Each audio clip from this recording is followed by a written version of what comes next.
Merci d'être sur la télévision Labari pour suivre le journal de ce jour, mardi 18 février 2025. Mesdames, Messieurs, bonsoir et bienvenue à tous. Quatrième journée ce mardi 18 février 2025 des travaux des Assises nationales pour la refondation de la République débuté le 15 février dernier à la salle de conférence Mahatma Gandhi de Niamey et au palais de congrès. Comme d'habitude, les différents présidents des sous-commissions ont fait le point de travaux cet après-midi à la commission paix, sécurité, réconciliation nationale et cohésion sociale. L'on s'attelle à la rédaction du rapport de ce que cette commission a eu à faire. Son président, El Hadji Idi Ango Omar. Nous sommes actuellement en pleine rédaction. On se prépare pour la plénière de demain. Et nous avons donné rendez-vous aux participants demain à 8 h pour passer en revue le rapport de cette commission. Donc, comme je le disais hier, les 4 sous-points de cette thématique, il y a quelques innovations que je vais vous dire en ce qui concerne la sécurité. Nous avons juste proposé que dans chaque région, on puisse construire un mémorial dédié en hommage aux morts qui sont tombés sur le champ d'honneur. Comme vous le savez, nous avons fait cette proposition parce que la sépulture, les morts ont une très grande importance dans nos cultures respectives. Et un parent de Difa ou de Tera ou de Tawa qui donne son enfant dans l'armée, qui tombe sur le champ d'honneur, même si le corps n'est pas rapatrié, il est important qu'au niveau de ces mémorials régionaux, que les noms puissent figurer par des stèles et que les familles puissent venir se recueillir, les familles de région. Et que les villages ou les hameaux de ces régions sachent qu'il y a un fils de cette région ou de ce hameau ou de ce village qui a été au combat et qui est tombé sur le champ d'honneur et les parents peuvent venir se recueillir sur la tombe ou la stèle. Et ça, c'est important. Ça, c'est une innovation.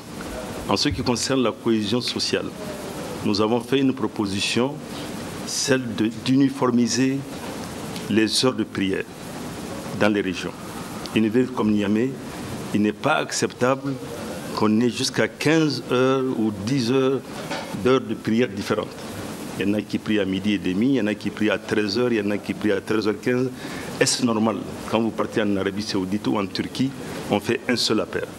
Au-delà de la nuisance sonore qui impacte sur les voisins, il est important quand même qu'une réglementation puisse intervenir à ce niveau.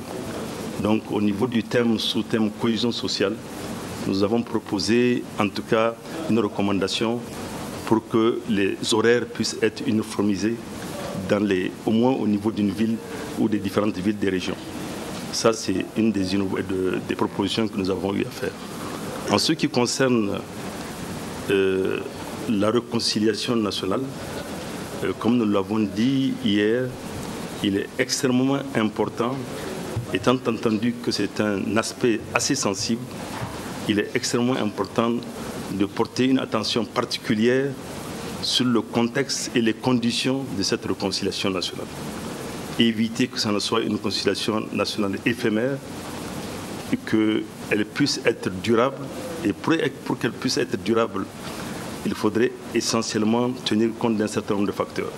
Et ce facteur-là, c'est essentiellement au niveau de la justice.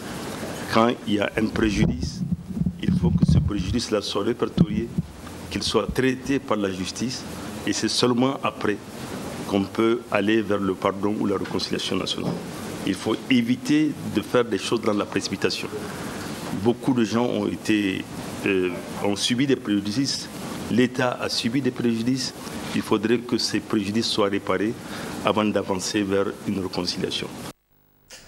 El Hadji Idi Ango Omar, président de la sous-commission paix, sécurité, réconciliation nationale et cohésion sociale, une sous-commission donc qui a déjà rédigé son rapport des travaux abattus pendant les 4 jours.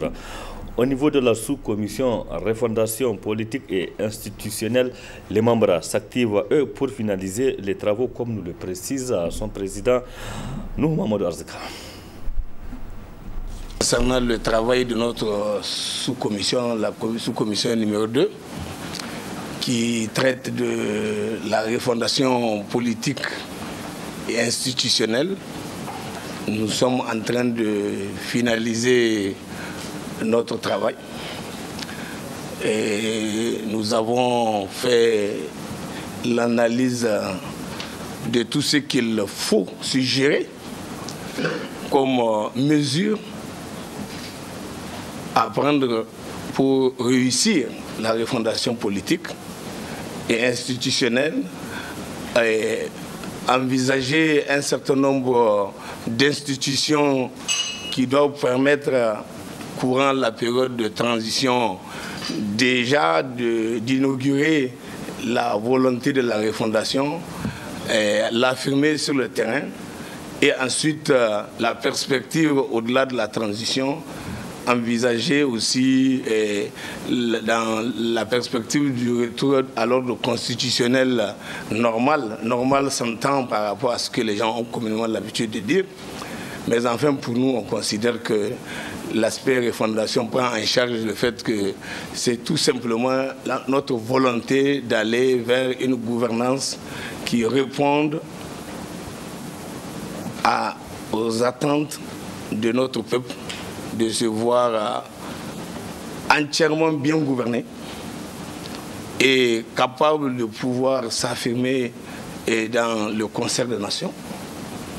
Et c'est ça la résolution qui a été prise par l'ensemble des participants de notre commission. Et c'est ça que nous envisageons de considérer demain lorsqu'on va le dévoiler au niveau de la plénière d'abord. Et quand cela va être partagé avec les autres membres des assises, et quand ça sera adopté, bien entendu par la plénière des assises qui est convoquée pour demain à partir de 10h, et comme l'a indiqué tout à l'heure le président de la commission.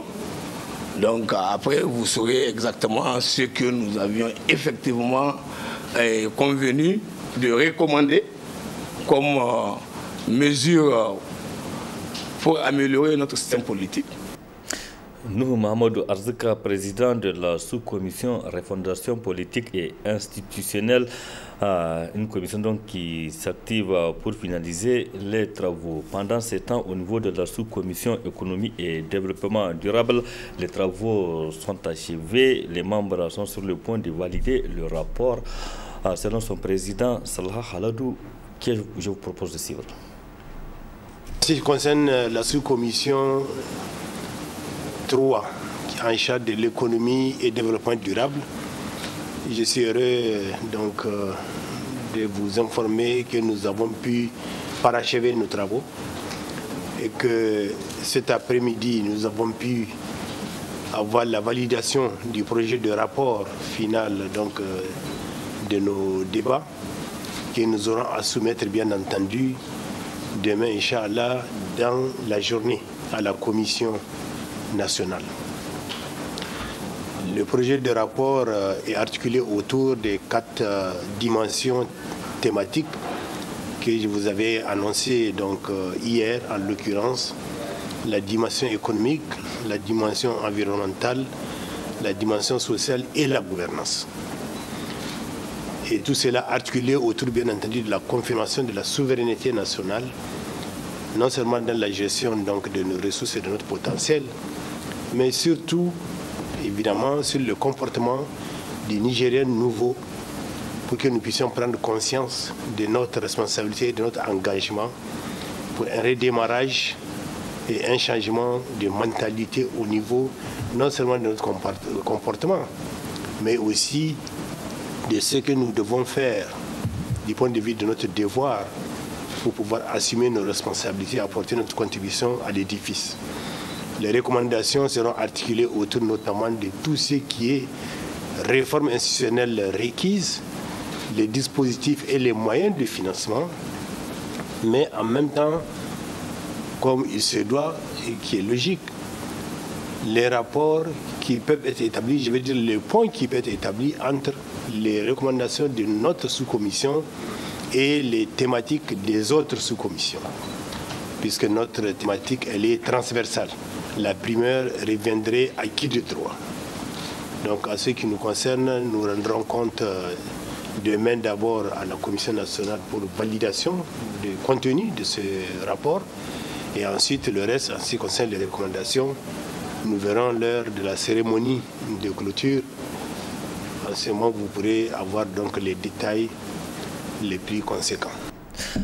Salah Haladou, président de la sous-commission économie et développement durable, là-bas les travaux sont achevés et le rapport est sur le point d'être validé. Tout est bouclé au niveau de la sous-commission géopolitique et environnement institutionnel international du Monsa. Le projet de rapport a été adopté selon son président, donc Ilo Adani. Les travaux de la commission numéro 4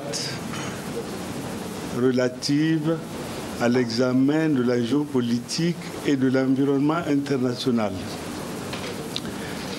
Cette commission a achevé ses travaux et adopté son projet de rapport.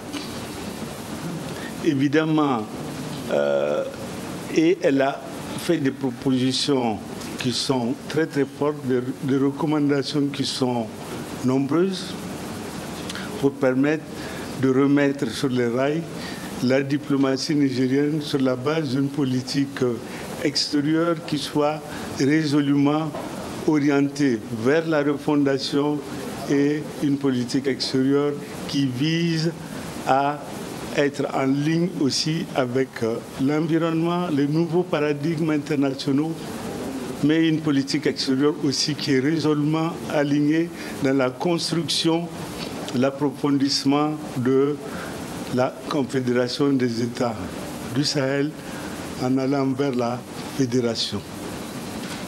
Nous avons donc orienté nos travaux autour de 3 axes stratégiques, tels que la note de cadrage nous a assignés. Le premier axe est celui de l'approfondissement de l'opérationnalisation de la Confédération des États du Sahel. Le deuxième porte sur le système diplomatique nigérien et le troisième porte sur la politique extérieure du Niger. Nous avons donc fait des recommandations sur tous ces 3 axes stratégiques. Évidemment, ces recommandations ne sont valides que s'ils sont adoptés par la Commission. Donc, pour moi, il n'est pas question aujourd'hui de vous donner la teneur de ces recommandations. Elles seront connues une fois qu'elles seront adoptées par la Commission. Nous avons également examiné la question transversale de la charte post-assise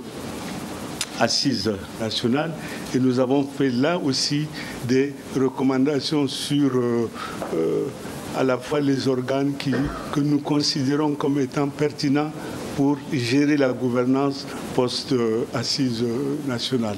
Donc sur tous ces points, nous les avons examinés sans complaisance, en profondeur. Nous avons fait des recommandations qui sont soumises à la Commission et qui seront portées à la connaissance du public nigérien, certainement à partir de demain ou après-demain. Ilo Adani, président de la sous-commission géopolitique et environnement international. Au niveau de cette sous-commission, le projet de rapport a été adopté, comme vous l'avez suivi, avec son président. Enfin, à la 5e sous-commission qui a la charge de la justice et des droits de l'homme, le rapport final des travaux est terminé. Il reste à présent sa validation. Précision avec son président Dagara Mamadou. Au niveau de la sous-commission numéro 5, justice et droits humains, ce matin, les rapporteurs ont finalisé notre projet de rapport que nous sommes actuellement en train de discuter et donc de valider au final. Ce rapport, évidemment, porte sur les propositions et recommandations relatives aux 3 axes que je vous ai indiquées depuis l'autre jour. Et nous avons également débattu de la question transversale soumise à toutes les sous-commissions relative à la durée de la période de transition et à la charte qui régira cette période de transition. Nous sommes donc actuellement en train de valider notre rapport pour pouvoir le présenter à la plénière demain. C'était à l'instant donc Dagra Mamadou, président de la sous-commission justice et droits de l'homme, qui a donc bouclé aussi les travaux, et ça reste la validation du rapport final. Restons toujours au centre de conférence international Mahatma Gandhi pour parler à présent des participants à ces assises nationales. Nos reporters sur place se sont intéressés à la participation des jeunes et des femmes. Reportage Ismaël Moumouni et Sadoumi. L'avenir de demain. Les jeunes participent activement aux assises nationales pour la refondation. Ces jeunes font prévaloir l'intérêt du Niger en général et celui de la jeunesse en particulier. D'où ces attentes du Conseil national de la jeunesse CNJ. Nos attentes, il faut aussi que notre assises débouchent sur une république véritablement souveraine, comme je l'ai dit, mais aussi qu'il y ait une justice sociale, qu'il y ait aussi des institutions fortes où un homme ne va pas venir demain être plus parce qu'il est élu ou bien parce qu'il a été placé, qu'il soit plus fort que les institutions. Comme on l'a dit, il faut que les institutions soient plus fortes pour que notre gouvernance soit une gouvernance de qualité. Les préoccupations de la jeunesse aussi, c'est les questions de l'emploi, c'est les questions aussi de la refonte ou bien du changement de notre système éducatif, de sa refondation véritable pour que cette éducation réponde à nos réalités, mais aussi répondre à notre préoccupation, parce que la préoccupation première de la jeunesse nigérienne, c'est l'emploi. On ne peut pas comprendre que des universités, des instituts, des écoles forment des chômeurs. Aujourd'hui, nous avons des pelotons de chômeurs à chaque fois que des examens ou bien des concours sont faits. Parce que tout simplement, on a formé des gens dans des filières qui ne répondent pas au marché de l'emploi. Donc il faut aussi refonder notre système d'éducation dans ce sens. Il faut aussi que notre pays puisse embrasser certaines filières telles que la formation professionnelle. Parce que c'est ça qui fait développer véritablement un pays. Frange importante de la population. Les femmes ne sont pas restées en marge de la participation aux assises.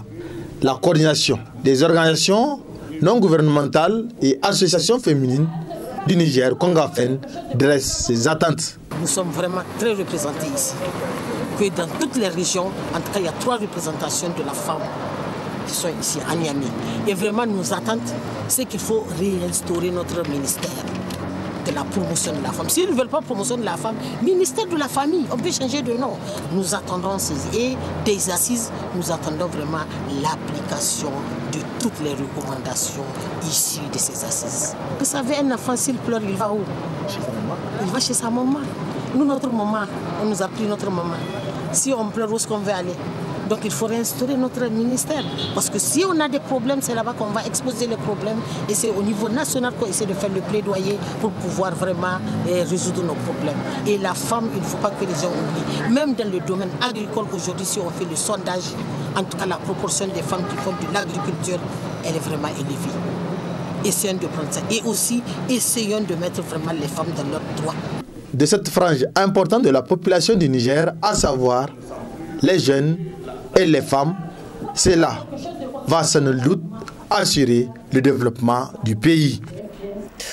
Les médias également sont dans toutes les salles des travaux, sont dans ces salles pour couvrir les débats, mais aussi pour participer aux travaux aussi, à travers leurs représentants qui se battent pour défendre la corporation. Retrouvons Ismaël Moumouni et Sadoumi pour le reportage. Considéré comme le 4e pouvoir au Niger, la presse prenne part aux assises non seulement à travers la couverture médiatique, mais également à travers la présence des délégués dans les travaux. Les représentants des médias travaillent d'arrache-pied pour le succès des assises. La presse a le mot à dire, malgré que quand on dit les médias, les gens sont sceptiques parfois, alors que rien ne se fait sans les médias, la communication, journalisme, tout n'est pas journaliste comme on pense. Et là, nous, ici, on a fait des recommandations dans le cadre de notre profession, à savoir de la préservation des acquis et de voir comment donner de la vie à notre métier. Les médias ont été le tremplin. Les médias ont été à l'avant-garde. Du 26 juillet à aujourd'hui, vous prenez toutes les rédactions, que ce soit presse écrite, que ce soit journal, radio, télé. Chaque matin, les gens vont en conférence de rédaction et chaque matin, on choisit un angle qui porte sur la souveraineté, sur la refondation. Donc les médias, ils jouent un rôle d'avant-garde de la refondation. Ces professionnels des médias ont formulé également des attentes vis-à-vis de ces assises. Et l'attente des médias comprennent leurs doléances et leurs recommandations qu'ils ont données et que ça sorte dans la charte et dans les conclusions des travaux. Les attentes des médias d'abord, c'est qu'on sache que le journaliste aussi qui participe à ces assises-là est un contributeur. Parce que nous avons, presse publique et privée, et élaborer un document, contribution des médias aux assises nationales. Donc on a énuméré nos attentes, mais de façon holistique, nous estimons que les médias jouent un rôle crucial dans l'émancipation de notre population. Garant d'une information fiable dans un monde où chacun semble asséner ses vérités et ses contre-vérités, les médias jouent un rôle important dans la société. Merci Ismaël Moumouni. Changeons de registre à présent. L'église évangélique de Bukoki 2 a servi de cadre cet après-midi pour une série de conférences destinées aux hommes mariés, notamment les chefs des familles. Le changement donc commence ici. C'est autour de ce thème qu'auront lieu des discussions pendant 3 jours, nous rapportent Adam Soumana et Nasser Sedou. Les fidèles membres des églises évangéliques de la région de Niamey se retrouvent à travers ce rendez-vous du donner et du recevoir pour aborder un thème qui cadre avec l'actualité nationale, à savoir la refondation. Pour échanger sur la thématique portant sur le changement, d'éminents conférenciers de la sous-région sont conviés par le comité d'organisation dont le premier responsable nous parle des invités. Pour cette formation, nous avons eu donc recours à des formateurs qui sont des formateurs d'une organisation appelée les hommes de valeur. Parce que tout l'enseignement va être essentiellement axé sur ce qu'est un homme de valeur. C'est quoi un homme? Qu'est-ce qu'il faut comprendre par un homme de valeur? Un homme capable d'apporter un changement au sein de sa famille, d'abord dans sa propre vie, c'est-à-dire un changement pour être conforme en tout point de vue à la volonté de Dieu, et à partir de là seulement qu'il peut jouer et assumer toutes ses responsabilités au sein de sa propre famille, vis-à-vis de son épouse, vis-à-vis de ses enfants, dans le cadre de son travail et même vis-à-vis de sa nation. Pour sa part, le président de l'Alliance des missions et églises évangéliques de la République du Niger a bien voulu nous éclairer sur le choix des participants. Dans la parole de Dieu, la Bible, la responsabilité de la famille a été donnée à l'homme. Mais sans pour autant porter un jugement à l'endroit de qui que ce soit, de nos jours, on a l'impression comme si les hommes ont abandonné le rôle qui est le leur dans les familles. Et cette rencontre permettra de rappeler, de restaurer un peu ce que la parole, ou de rappeler ce que la parole de Dieu nous dit par rapport aux hommes. Ça va avoir l'accès sur les hommes de valeur, c'est-à-dire, et cela nous ramène toujours à la Bible. Quand on parle d'honnêteté, d'intégrité, la Bible nous parle du cas d'intégrité, de cas de Job, en tout cas des grands hommes de Dieu qui sont intègres, fidèles et qui sont honnêtes. Alors cette formation va avoir accès sur cette honnêteté, sur cette intégrité. Et si nous avons des hommes intègres, des hommes honnêtes, je pense que ça peut avoir de répercussions dans la vie de toutes les familles et dans la vie même de toute la nation. Et les résultats seront visibles, palpables et touchables à tous les niveaux. Ainsi, 72 heures durant, ces hommes et femmes seront édifiés davantage sur le changement nécessaire pour une société plus saine conformément à la loi divine. Bouclons ce journal avec du sport, Adam Ousmana. Dans le cadre des éliminatoires de la Coupe d'Afrique CAN féminine Maroc 2026, le MENA du Niger va affronter en double confrontation la Gambie. Ainsi, le match aller est prévu le même mercredi 19 février 2025 sur les installations du stade général Seyni Kounché. À la veille de cette rencontre, l'équipe était face à la presse à travers la fédération nigérienne de football ce mardi. Précision avec Ismaël Moumouni et Sadodoumi. L'équipe féminine du MENA va recevoir l'équipe gambienne le mercredi 19 février prochain dans le cadre des éliminatoires de la CAN 2026 au stade général Seyni Kounché en match aller. Le sélectionneur du MENA demeure optimiste compte tenu de la préparation de ses joueuses. Au niveau de Niamey, est-ce que vous voyez bien? Parce que c'est chez nous, on doit impérativement gagner pour espérer nous qualifier pour le second tour. Donc nous avons mis les bouchées doubles depuis plus d'un mois. On a commencé la préparation et l'équipe est fin prête pour demain. Donc vraiment, nous comptons sur tout le monde pour pousser ces jeunes filles-là à arracher la victoire. Au niveau de l'encadrement, on essaie d'expliquer aux joueuses le rôle qu'elles doivent jouer dans ce contexte-là de la Oussani.